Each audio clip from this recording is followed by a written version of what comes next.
Hello friends, welcome back to Sunita's channel. ಇವತ್ತಿನ ವಿಡಿಯೋದಲ್ಲಿ ವರಮಹಾಲಕ್ಷ್ಮಿ ಅಮ್ಮನವರಿಗೆ ಸೀರೆ ಉಡ್ಸೋದು ಹೇಗೆ ಅಂತ ನೋಡೋಣ.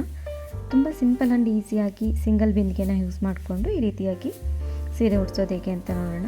ನೋಡಿ, ಒಳ ಸೆರ್ಗನ್ನು ಫಸ್ಟ್ ನಾವು ಈ ರೀತಿಯಾಗಿ ಇಟ್ಕೊಂಡು 4 ಬೆರಳನ್ನು ಯೂಸ್ ಮಾಡಿಕೊಂಡು ಈ ರೀತಿಯನ್ನು ನೆರಿಗೆಗಳನ್ನ ಮಾಡ್ಕೊಳ್ಳೋಣ. ಈ ರೀತಿಯಾಗಿ ನೆರಿಗೆಗಳನ್ನ ಮಾಡ್ಕೊತ ಹೋಗಿ ಎಷ್ಟು ಕೈಯಲ್ಲಿ ಇಟ್ಕೊಳ್ಲಿಕ್ಕಾಗುತ್ತೋ ಅಷ್ಟು ನೆರಿಗೆಗಳನ್ನ ಮಾಡ್ಕೊಳ್ಳೋಣ. ಫಸ್ಟು ಮಧ್ಯದಲ್ಲಿ ಕ್ಲಿಪ್ಪನ್ನು ಹಾಕ್ಕೊತ ಅದೇ ರೀತಿಯಾಗಿ ಮತ್ತೆ ನೆರಿಗೆಗಳನ್ನ ಕಂಟಿನ್ಯೂ ಮಾಡ್ಕೋಬೇಕು. ನೋಡಿ, ಈ ರೀತಿ ಒಂದು ಸರಿ ಪ್ರೆಸ್ ಮಾಡಿಕೊಂಡು ಎಲ್ಲದನ್ನು ಜೋಡಿಸ್ಕೊಳ್ಳೋಣ ನೀಟಾಗಿ. ಈ ರೀತಿಯಾಗಿ ನೀಟಾಗಿ ಜೋಡಿಸ್ಕೊಂಡು ಕ್ಲಿಪ್ಪನ್ನು ಹಾಕ್ಕೋಬೇಕು.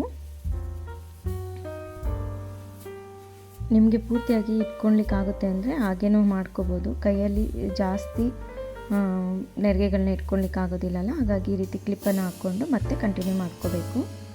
ಅದೇ ರೀತಿಯಾಗಿ ಸೆರಗಿನ ಭಾಗ ಏನಿರುತ್ತಲ್ವ ಅದು ಮಾತ್ರ ಬಿಟ್ಟು 1.5 ಮೀಟರ್ ಅಷ್ಟು ಬಿಟ್ಟು ನಾವು ಈ ರೀತಿಯಾಗಿ ನೆರಿಗೆಗಳನ್ನ ಮಾಡ್ಕೊತ ಹೋಗಬೇಕು. ಒಂದೇ ಸೈಜಲ್ಲಿ ಬರೋ ರೀತಿಯಲ್ಲಿ ಈ ರೀತಿ ಮಾಡಿಕೊಂಡು ಸ್ವಲ್ಪ ಪ್ರೆಸ್ ಮಾಡ್ಕೊತ ಈ ರೀತಿ ನೋಡಿ ಜೋಡಿಸ್ಕೊಂಡು ನೀಟಾಗಿ ಮತ್ತೆ ಅದು ಎಲ್ಲದನ್ನು ಸೇರಿಸ್ಕೊಂಡು ಕ್ಲಿಪ್ಪನ್ನು ಹಾಕ್ಕೊಳ್ಳೋಣ. ಸ್ವಲ್ಪ ಚಿಕ್ಕದಾಗಿ ನೆರಿಗೆಗಳನ್ನ ಮಾಡ್ಕೊಳೋದ್ರಿಂದ ಜಾಸ್ತಿ ನೆರಿಗೆಗಳು ಬರುತ್ತೆ, ನೀಟಾಗಿ ಕಾಣಿಸುತ್ತೆ. ಹಾಗಾಗಿ ನೋಡಿ, ಈ ರೀತಿ ಎರಡು ಸೈಡಲ್ಲೂ ಪ್ರೆಸ್ ಮಾಡಿಕೊಂಡು ಈ ರೀತಿ ಜೋಡಿಸ್ಕೊಂಡಾದ್ಮೇಲೆ ಮಧ್ಯಕ್ಕೂ ಸಹ ಒಂದನ್ನು ಎಲ್ಲದನ್ನು ಸೇರಿಸ್ಕೊಂಡು ಕ್ಲಿಪ್ಪನ್ನು ಹಾಕ್ಕೊಳ್ಳೋಣ.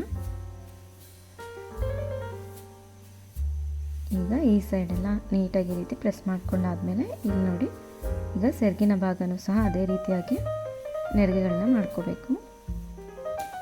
ಇಲ್ಲೇನು ಬಾರ್ಡರ್ ಇದೆ ಅಲ್ವ, ನಾನು ಅದೇ ಸೈಜಿಗೆ ನೆರಿಗೆಗಳನ್ನ ಮಾಡ್ಕೊತಾ ಇದ್ದೀನಿ. ಬೇಕು ಅಂದರೆ ದೊಡ್ಡದಾಗೂ ಸಹ ಮಾಡ್ಕೋಬೋದು. ಸ್ವಲ್ಪ ಚಿಕ್ಕದಾಗಿದ್ದರೆ ಚೆನ್ನಾಗಿ ಕಾಣಿಸುತ್ತೆ ಲುಕ್ ವೈಸು, ಹಾಗಾಗಿ ನಾನಿಲ್ಲಿ ಚಿಕ್ಕ ನೆರಿಗೆಗಳನ್ನೇ ಮಾಡ್ಕೊತಾ ಇದ್ದೀನಿ ಸೆರಗಿನ ಭಾಗದಲ್ಲೂ.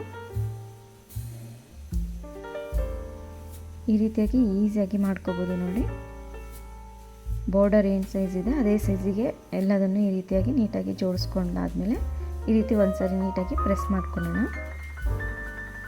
ಎಲ್ಲ ಸೇರಿಸ್ಕೊಂಡು ಕ್ಲಿಪ್ಪನ್ನು ಹಾಕ್ಕೋಬೇಕು. ಅದೇ ರೀತಿ ಎಷ್ಟು ಉದ್ದ ಬಿಟ್ಕೊಂಡಿದ್ದೀವಿ ನೋಡಿ, ಅದೇ ರೀತಿಯಾಗಿ ಎಲ್ಲದನ್ನು ಸೇರಿಸ್ಕೊತ ಅಲ್ಲಲ್ಲಿ ಮಧ್ಯದಲ್ಲಿ ಒಂದೊಂದು ಕ್ಲಿಪ್ಪನ್ನು ಹಾಕ್ಕೋಬೇಕು.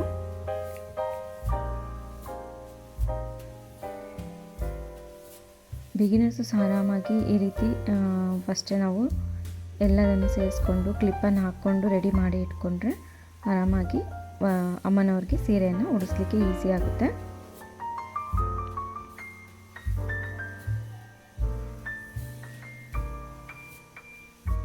ಇಲ್ಲಿ ಸಹ ಒಂದು ಕ್ಲಿಪ್ಪನ್ನು ಹಾಕ್ಕೊಳ್ಳೋಣ.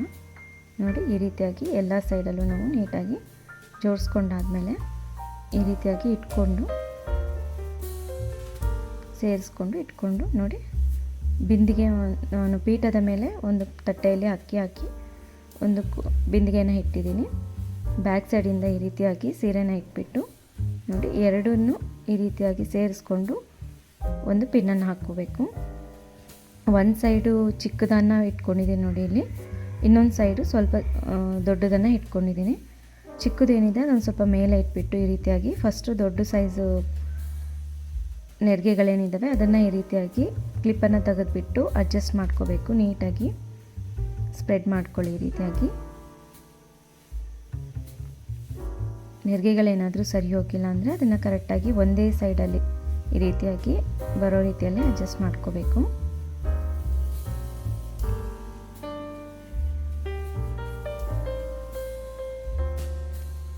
ನಮಗೆ ಈ ರೀತಿಯಾಗಿ ಮಾಡ್ಕೊಳ್ಬೇಕಾದ್ರೆ ಸರಿಯಾಗಿ ಗೊತ್ತಾಗೋದಿಲ್ಲ. ಮುಂದೆ ಬಂದುಬಿಟ್ಟು ಒಂದು ಸರಿ ಚೆಕ್ ಮಾಡಿಕೊಂಡು ಮತ್ತೆ ಎಲ್ಲಿ ಸರಿ ಹೋಗಿಲ್ವೋ ನೋಡಿಕೊಂಡು ಆ ಸೈಡಿಗೆ ಎಲ್ಲದನ್ನು ಅಡ್ಜಸ್ಟ್ ಮಾಡ್ಕೋಬೇಕು.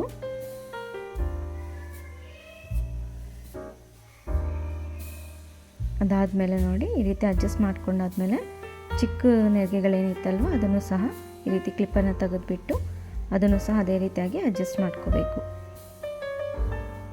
ಯಾವ ಸೈಡಲ್ಲಿ ನೆರಿಗೆಗಳು ಬರುತ್ತೆ ನೋಡಿ ಆ ಸೈಡಿಗೆ ನೀಟಾಗಿ ಅಡ್ಜಸ್ಟ್ ಮಾಡ್ಕೊಳ್ಳಿ. ಪ್ಲೇಸ್ನ ನೀಟಾಗಿ ಸರಿ ಮಾಡ್ಕೋಬೇಕು.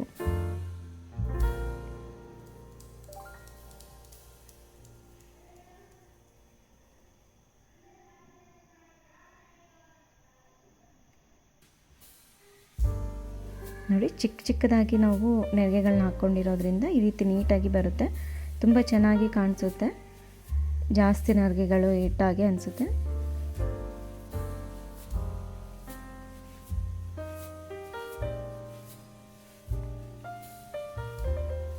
ಈ ರೀತಿ ಎಲ್ಲದನ್ನು ಅಡ್ಜಸ್ಟ್ ಮಾಡ್ಕೋಬೇಕು. ಎಲ್ಲಾದರೂ ನಿಮಗೆ ಸೀರೆ ಏನಾದರೂ ಸರಿಯಾಗಿ ಕೂತಿಲ್ಲ ಅಂತ ಅನಿಸಿದರೆ ಅಲ್ಲಿ ಬೇಕು ಅಂದರೆ ನೀವು ಗುಂಡು ಪಿನ್ ಏನಾದರೂ ಯೂಸ್ ಮಾಡ್ಕೋಬೋದು. ನೋಡಿ, ಅದಾದಮೇಲೆ ಈ ಸೆರಿಗೆ ಏನಿದೆ ಅಲ್ವಾ, ಅದನ್ನು ಬಿಂದಿಗೆ ಬ್ಯಾಕ್ ಸೈಡಿಂದ ತೊಗೊಂಡು ಬಂದು ಎಷ್ಟುದ್ದ ಬೇಕೋ ನೋಡಿಕೊಂಡು ಅಷ್ಟುದ್ದಕ್ಕೆ ಈ ರೀತಿಯಾಗಿ ಇಟ್ಬಿಟ್ಟು ಈ ಕ್ಲಿಪ್ಗಳನ್ನ ಏನು ಹಾಕ್ಕೊಂಡಿರ್ತೀವಲ್ಲ ಅದನ್ನೆಲ್ಲ ತೆಗೆದು ಬಿಡಬೇಕು.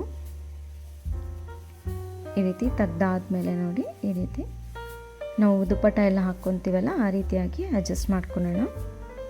ಈ ಎಕ್ಸ್ಟ್ರಾ ಪಾರ್ಟ್ನ ಈ ರೀತಿ ವಿ ಶೇಪಲ್ಲಿ ಬರೋ ರೀತಿಯಲ್ಲಿ ಈ ರೀತಿ ಇಟ್ಬಿಟ್ಟು ಒಂದು ಪಿನ್ನನ್ನು ಹಾಕ್ಕೊಳ್ಳೋಣ. ಇದನ್ನು ಅಷ್ಟೇ ಎಷ್ಟುದ್ದ ಬೇಕೋ ನೋಡ್ಕೊಳ್ಳಿ. ನಿಮ್ಮ ಮುಂದಕ್ಕೆ ಸ್ವಲ್ಪ ಜಾಸ್ತಿ ಅನಿಸಿದರೆ ಸ್ವಲ್ಪ ಈ ರೀತಿ ಅಡ್ಜಸ್ಟ್ ಮಾಡ್ಕೊಳ್ಳೋಣ.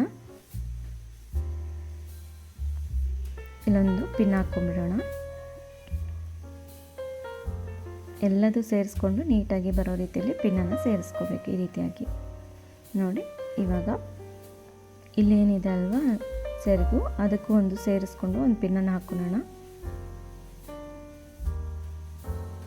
ಆ ಕಡೆ ಈ ಕಡೆ ಜರುಗದೇ ಇರಲಿ ಅನ್ನೋದಕ್ಕೋಸ್ಕರ ಎರಡೂ ಸೈಡೆಲ್ಲ ನಾವು ಅದೇ ರೀತಿ ಪಿನ್ನನ್ನು ಹಾಕ್ಕೋಬೇಕು.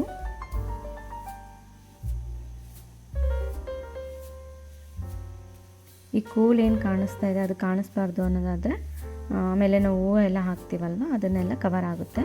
ಅದಾದಮೇಲೆ ನೋಡಿ, ಸೊಂಟಕ್ಕೆ ಒಂದು ದಾರಾನ ಕಟ್ಕೊಂಡು ಸೊಂಟದ ಪಟ್ಟಿಯನ್ನು ಈ ರೀತಿ ಹಾಕ್ಕೋಬೇಕು. ನಿಮ್ಮ ಹತ್ರ ಸೊಂಟದ ಪಟ್ಟಿ ಇಲ್ಲ ಅಂದರೆ ಈ ರೀತಿಯಾಗಿ ನೋಡಿ, ಲೇಸ್ ಅಥವಾ ಸರ ಏನಾದರೂ ದೊಡ್ಡ ಲಾಂಗ್ ಚೈನ್ ಇದ್ದರೂ ಅದರಲ್ಲೂ ಸಹ ಅಡ್ಜಸ್ಟ್ ಮಾಡ್ಕೋಬೋದು. ಇನ್ನು ನಿಮ್ಮ ಅಲಂಕಾರಕ್ಕೆ ನಿಮ್ಗೆ ಏನು ಇಷ್ಟ ಆಗುತ್ತೋ ಅದನ್ನೆಲ್ಲ ಹಾಕ್ಕೊಂಡ್ರೆ ಆಯಿತು. ಅಮ್ಮನವ್ರಿಗೆ ಅಲಂಕಾರ ಪ್ರಿಯೆ ಅಂತಲೇ ಕರೀತಾರೆ. ಅವರಿಗೆ ಎಷ್ಟು ಅಲಂಕಾರ ಮಾಡಿದರೂ ಸಹ ಕಡಿಮೆನೇ. ನಿಮ್ಗೆ ಯಾವ ರೀತಿಯಾಗಿ ಇಷ್ಟ ಆಗುತ್ತೋ ಅದನ್ನೆಲ್ಲ ಇಟ್ಬಿಟ್ಟು ಅಲಂಕಾರ ಮಾಡಿಕೊಂಡು, ನಾವು ಸಾಮಾನ್ಯವಾಗಿ ಕಾಯಿ, ಹೂವು, ಎಲೆ ಎಲ್ಲನೇ ಇಟ್ಟು ಮಾಡ್ತೀವಿ. ಈಗ ನಾನು ನಿಮ್ಗೆ ತೋರಿಸೋಕ್ಕೋಸ್ಕರ ಮಾಡ್ತಾ ಇರೋದ್ರಿಂದ ಕಾಯಿ ಮತ್ತು ಮುಖವಾಡನ ಇಟ್ಟಿದ್ದೀನಿ. ಈ ರೀತಿಯಾಗಿ ಕಾಣಿಸ್ತಾ ಇದ್ದಾರೆ ಅಮ್ಮನವರು. ನೋಡಿ ಎಷ್ಟು ಚೆನ್ನಾಗಿ ಬಂದಿದೆ. ಸಿಂಗಲ್ ಬಿಂದಿಗೆಯಲ್ಲೇ ನಾವು ಈ ರೀತಿಯಾಗಿ ತುಂಬ ಸಿಂಪಲ್ ಆ್ಯಂಡ್ ಈಸಿಯಾಗಿ ಅಮ್ಮನವ್ರಿಗೆ ಸೀರೆನ ಉಡಿಸ್ಬೋದು. ಈ ವಿಡಿಯೋ ಇಷ್ಟ ಆಗಿದೆ ಅಂದ್ಕೊಂಡಿದ್ದೀನಿ. ಇಷ್ಟ ಆಗಿದರೆ ಪ್ಲೀಸ್ ಲೈಕ್ ಮಾಡಿ, ಶೇರ್ ಮಾಡಿ. ಸಬ್ಸ್ಕ್ರೈಬ್ ಆಗಿಲ್ಲ ಅಂದರೆ ಸಬ್ಸ್ಕ್ರೈಬ್ ಆಗಿ. ಮತ್ತೊಂದು ಒಳ್ಳೆ ವಿಡಿಯೋ ಜೊತೆಗೆ ಭೇಟಿ ಆಗೋಣ. ಧನ್ಯವಾದಗಳು.